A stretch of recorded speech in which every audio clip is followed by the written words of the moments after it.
সুখে দুঃখে হাসি আনন্দে পরিবারই আমাদের সবচেয়ে ভরসার জায়গা। তারপর আধুনিক যুগে সবাই নানা কাজে যার যার গণ্ডিতে যার যার কাজে প্রত্যেকেই ব্যস্ত। ইচ্ছে থাকলেও সময় সুযোগের অভাবে সেভাবে সবার একসাথে হয়ে ওঠে না।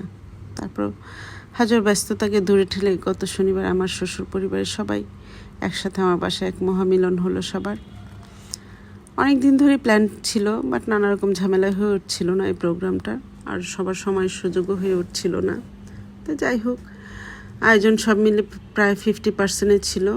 তার মধ্যে আমার এক্সপার্ট কোনো হেল্পিং হ্যান্ড ছিল না। আর আমি যেহেতু কালিনারি জগতে, তাই আমার দাওয়াত মানেই সবার কাছে স্পেশাল কিছু, আর সবার এক্সপেকটেশন কিছুটা হাই থাকে। তাই আমিও চেষ্টা করি আমার বাসার আয়োজনটা একটু স্পেশাল করতে, আর একা হাতে স্পেশাল আয়োজন কিছুটা কষ্ট করেই বটে। তাই আমি প্রথমে যে কাজটা করি সেটা হলো প্ল্যান করা যে কী কী আয়োজন করব। আর আমার এই প্ল্যানটা আমি মোটামুটি সবার পছন্দকে প্রায়োরিটি দিয়ে করার চেষ্টা করি। কিছুটা কষ্ট হয়ে যায় যদিও, তারপর সবার পছন্দে কে প্রায়োরিটি দিয়ে কিছু করতে পারলে আমার ভালো লাগে। তা আমি প্রথমে প্ল্যান করেছিলাম যে স্টার্টারে কী দিব, যেহেতু ডিনারের আয়োজন ছিল সবার। তো স্টার্টারের জন্য আমি রেখেছিলাম পট স্টিকার, রেখেছিলাম টাকোস, রেখেছিলাম একটা বাটার চিকেন সমোসা, এটা আমার বাসার সবাই পছন্দ করে, তো সেটাও রেখেছিলাম। যদিও আবার তালের সিজন, আমার এক ভাসুর তার ফ্যামিলি নিয়ে এসছে দেশের বাইরে থেকে, ইউকে থেকে।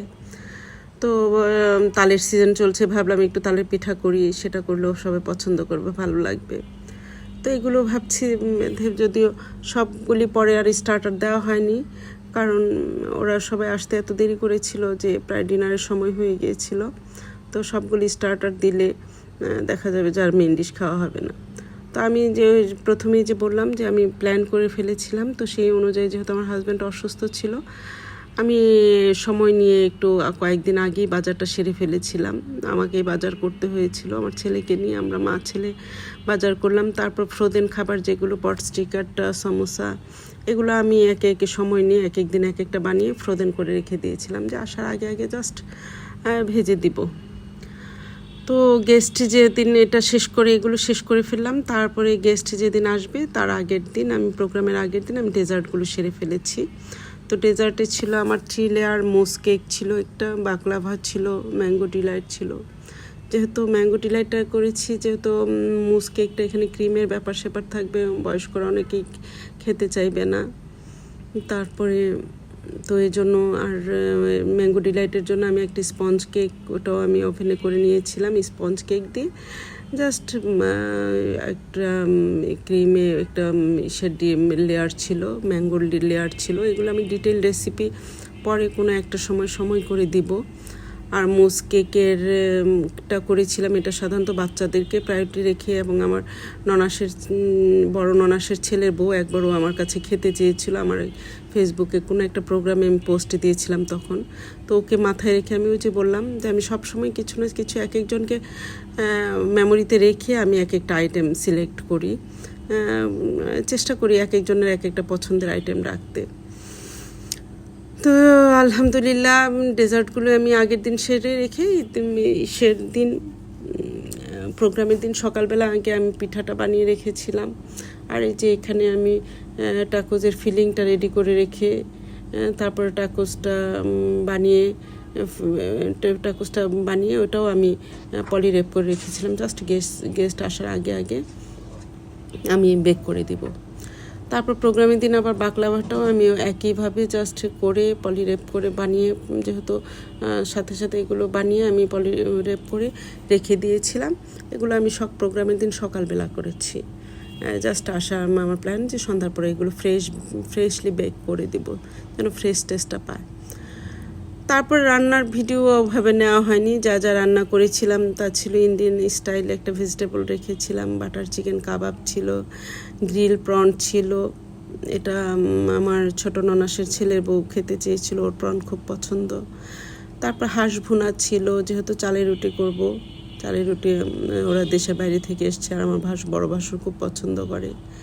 তারপরে একটা বিফ কারি আমাদের ট্রেডিশনাল স্টাইলে সেটা সেভাবে করেছিলাম। তারপর একটা হোল স্ন্যাপ ফিশ করেছিলাম রেড কারি সস দিয়ে।